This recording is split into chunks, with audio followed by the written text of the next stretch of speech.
Hotspot too much. இந்த படத்தோட கதை என்ன?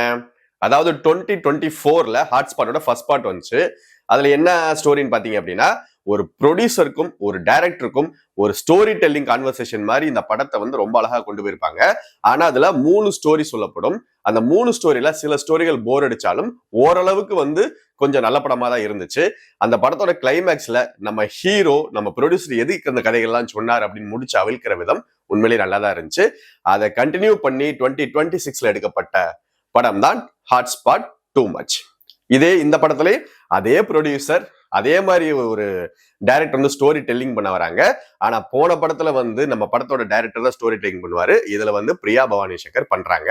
அவங்களுக்கும் நம்ம ப்ரொடியூசர் கிட்ட ஒரு வேலை ஆக வேண்டி இருக்கு. அதுக்காக ஒரு 3 கதையை அவங்கள்ட்ட சொல்றாங்க. அதுல 3 கதை எப்படி இருக்குன்னு பாத்தீங்கன்னா, ஃபர்ஸ்ட் கதை நம்ம இந்த ஏன் தலைவன் ஓன் தலைவன் சொல்லி ரசிகர்கள் அடிச்சுக்குவாங்க பாத்தீங்களா, அவங்கள செருப்பால் அடிக்கிற மாதிரி ஒரு அருமையான கதை நம்ம MS பாஸ்கர் அவர்கள் கிழிச்சு தொங்க விட்டாப்ல. செகண்ட் வந்து இந்த ஃபேக் ஃபெமினிசம் பேசுற பெண்களை தூக்கி போட்டு துவைக்கிற ரேஞ்சுக்கு ஒரு தரமான ஷார்ட் ஸ்டோரி. அது நம்ம தம்பி ராமையா அவர்கள் கிளியும் கிழிச்சு விட்டாப்ல.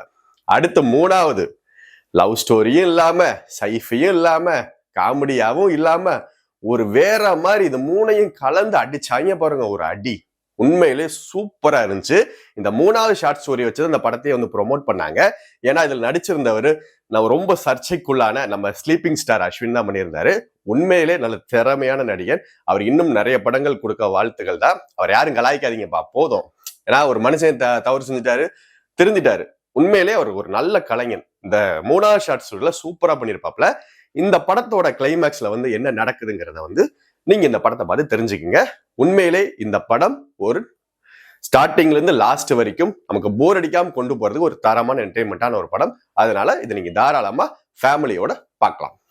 இந்த வீடியோ உங்களுக்கு பிடிச்சிருந்துச்சு அப்படின்னா லைக் பண்ணுங்க, கமெண்ட் பண்ணுங்க, ஷேர் பண்ணுங்க, முக்கியமா சப்ஸ்கிரைப் பண்ணுங்க. தேங்க்யூ.